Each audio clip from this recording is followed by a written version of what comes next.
digər təmiz hava aylığına start verilib. Nəqliyyat vasitəsinin mühərriyindən atmosferasının dəm qazının miqdarı sütinqli vasitə ilə yoxlanacaq. İştirak etmək istəyirsə buyurun.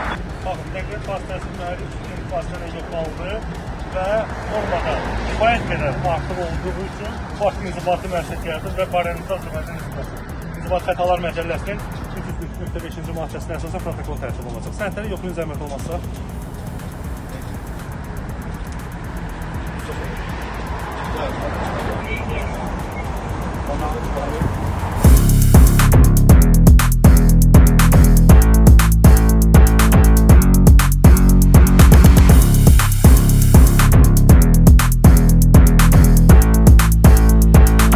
Mühərriyindən atmosferasının dəm qazının miqdarı sütinqli vasitə ilə yoxlanıldı.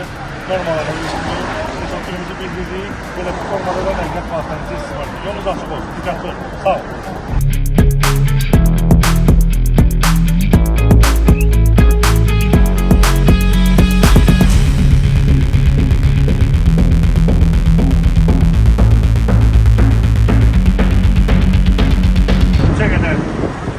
Biraz çox olsa biz hansı ki olan bağlı köməyini göstərir, amma sizin kifayət qədər artıq olduğu üçün bu inzibati məsuliyyət yaradır və barənizdə Azərbaycan İnzibati Xətalar Məcəlləsinin 343.5-ci maddəsinə əsasən protokol tərtib olunacaq.